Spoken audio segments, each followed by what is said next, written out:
ശിവരാത്രി ദിവസം രാത്രി ഇതേ നമ്മുടെ വീടിൻ്റെ തൊട്ടടുത്തുള്ള അമ്പലത്തിൽ പരിപാടികളൊക്കെ ഉണ്ടായിരുന്നു കേട്ടോ. ഞാൻ കഴിഞ്ഞ വീഡിയോയിൽ പറഞ്ഞിട്ടുണ്ടായിരുന്നല്ലോ. അപ്പോൾ അതിന് പോകാനുള്ള ഒരുക്കാണ് കേട്ടോ. ഞാൻ ഫസ്റ്റ് ഒരു ചുരിദാറായിരുന്നു കേട്ടോ ഇട്ടുണ്ടായിരുന്നത്. അപ്പോൾ വിൻഷാട്ടിനും തേജു ഇതേ ബ്ലാക്ക് ഇട്ടു. വിൻഷാട്ടൻ മുണ്ട് കൊടുത്ത് കണ്ടപ്പോൾ ഞാൻ പിന്നെ സെറ്റ് മുണ്ട് വേഗം എടുത്ത് ചടുപിടുത്തന്നെ കൊടുത്തതാട്ടോ. തട്ടിക്കൂട്ടി പെട്ടെന്ന് എടുത്തോണ്ട് തന്നെ അതിൻ്റെതായ അഭംഗി ഉണ്ടായിരുന്നു. പിന്നെ നമ്മുടെ വീടിൻ്റെ ഫ്രണ്ടിൽ ഇതേ ലൈറ്റും കാര്യങ്ങളൊക്കെ ഇട്ടിട്ടുണ്ട് കേട്ടോ. അമ്പലം എത്തണം വരെ ഇട്ടിട്ടുണ്ട്. അതുകൊണ്ട് തന്നെ മൊത്തത്തിലൊരു വേറെ വൈബായിരുന്നു കേട്ടോ. അങ്ങനെ ഇത് അമ്പലത്തിലെത്തിയപ്പോഴേക്കും ഇതേ പാട്ടും കാര്യങ്ങളൊക്കെ തുടങ്ങിയിട്ടുണ്ട്. ആദ്യം തന്നെ നമ്മുടെ നാട്ടിലെ പിള്ളേരുടെ പാട്ടൊക്കെ ഉണ്ടായിരുന്നു കേട്ടോ. പിന്നെ കുഞ്ഞുണ്ണികളുടെ ഡാൻസ് ആയിരുന്നു കേട്ടോ ഫസ്റ്റ്. ഇത് വിൻഷാട്ടിന്റെ ഫ്രണ്ടിന്റെ മക്കളാണ് കേട്ടോ. എനിക്ക് നല്ല ഇഷ്ടമായിട്ടുണ്ടായിരുന്നു കേട്ടോ ഈ ഉണ്ണികളുടെ ഡാൻസ്.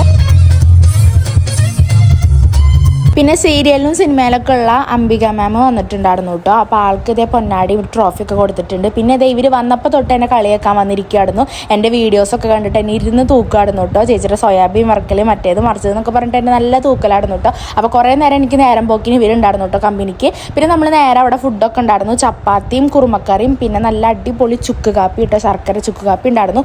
അതൊക്കെ കുടിച്ചു. പിന്നെ അവിടെ നിന്ന് ഇറങ്ങിയിട്ട് ഇതേ തേജപ്പന് ഐസ് വേണമെന്ന് പറഞ്ഞപ്പോൾ തേജുവിന് ഐസും വാങ്ങി കൊടുത്തിട്ട് ഞങ്ങൾ കുറച്ച് നേരം കൂടി അവിടെ നിന്നിട്ട് നമ്മൾ നേരെ വീട്ടിലേക്ക് പോവാട്ടോ ചെയ്തത്. ശ്രീനാരായണൻ ചിറക്കൽ ക്ഷേത്രമാണ് കേട്ടോ നമ്മുടെ അടുത്തുള്ളത്. കുറേ പേര് കഴിഞ്ഞ വീഡിയോയിൽ ചോദിച്ചിട്ടുണ്ടായിരുന്നത് ഏത് അമ്പലം എവിടെയാന്നൊക്കെ. അപ്പോൾ പാലക്കാട് പട്ടാമ്പി ചാത്തന്നൂർ എന്നൊക്കെ പറയും. ചാത്തന്നൂരാണ് പ്രോപ്പർ പ്ലേസ് കേട്ടോ. പിന്നെ അതേ ഞങ്ങൾ വീടെത്തിയിട്ട് നമ്മൾ അകത്ത് കയറിയിട്ടോ. കുറേ നേരം വീടിൻ്റെ ഫ്രണ്ടിലിരുന്നു. കാരണം കുറേ നേരം പരിപാടികളൊക്കെ ഉണ്ടായിരുന്നു കേട്ടോ. ഞങ്ങൾ തേജുവിന് ക്ലാസ് ഇല്ലെന്ന് വിചാരിച്ചിട്ട് ഒരു 10 മണി ആവണേക്കെ മുന്നേ വീട്ടിലേക്ക് പോകുന്നു കേട്ടോ.